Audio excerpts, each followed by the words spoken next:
बीते दिनों एक सूचना आई कि 2 तारीख को एक सूचना आई कि एक महिला मृत अवस्था में पड़ी है।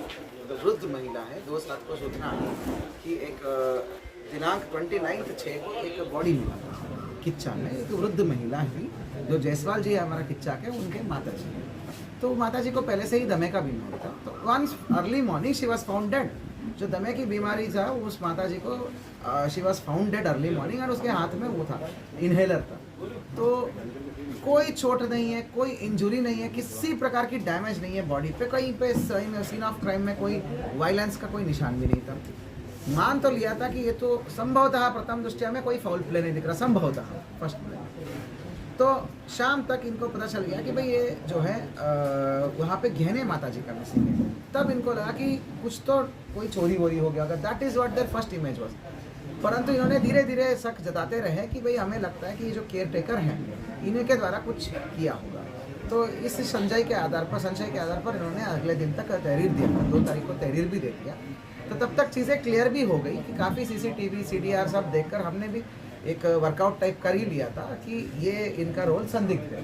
तो इन्होंने भी साथ साथ में हमारे टीम के साथ जुड़े हुए काम कर रहे थे। ये पंचायतनामा की जो जांच की कार्रवाई है उसी दौरान ये भी सारे सबूतों को उपलब्ध करा रहे थे। आसपास की CCTV कैमरा देख रहे थे। 2 तारीख को इनके द्वारा तहरीर भी दिया गया है जहाँ पर इन्होंने अंजलि और शिवम के ऊपर उन्होंने संदेह व्यक्त किया है। तत्काल हमने 302 का FIR भी पंजीकृत कर लिया गया। तब तक हमारे पोस्टमार्टम रिपोर्ट भी आ गई थी, वो भी फाउल प्ले को कंक्लूड कर लिया, मतलब बेसिकली उसको कंफर्म कर लिया। तो कहानी ये होता है कि जो इनके घर में एक मतलब बेसिकली जिन्होंने पाल के इनको बेटी की तरह रखा था वो अंजलि, वो अपना बेटी मानती थी, वो माता जी का टेक केयर करते थे वो। लेकिन केवल घर की लड़की की तरह नहीं रहती थी। वो क्या करती थी, जब माता जी अकेली रहती थी, जल्दी से जाती थी, अपना जो कोई दूर का बुआ का लड़का के साथ उसका संबंध था तो वो उसको लेके आती थी। तो ये सारी चीज़ें करता था।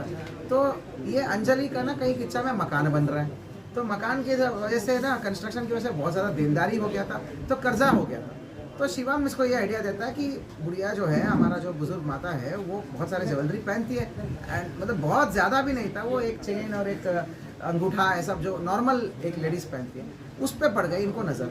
तो इन्होंने ये प्लान किया, जब बुढ़िया होती रहती है तो हम ये काम कर देंगे, उस औरत की कुछ ना कुछ करके उसको दबा के निपटा देंगे। तो इसी व्यवस्थित प्लान के तहत वो 29 की रात को ये करा इन्होंने। जब महिला आई तो पहले से ही दरवाज़ा बंद खोल के रखा था। शिवम भी आता है। जो महिला सो गई थी खाना खा के, तो उसके ऐसे ही निकालने का कोशिश किया।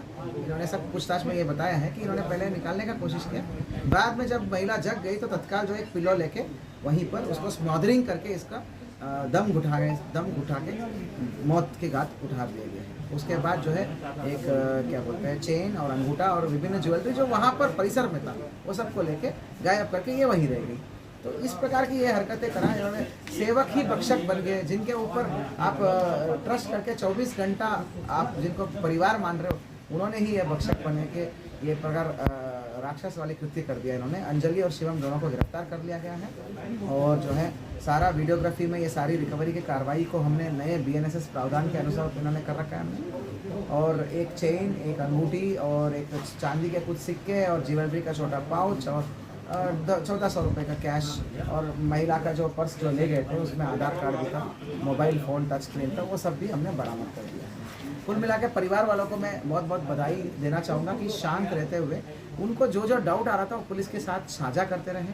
तो प्रथम दृष्टया on the spot it was really not looking like a murder when you see the body, but धीरे धीरे कड़ी से कड़ी मिलाते रहे तो साइंटिफिक एविडेंस इकट्ठा होते रहे तो वो चीज़ें कुछ और कहा।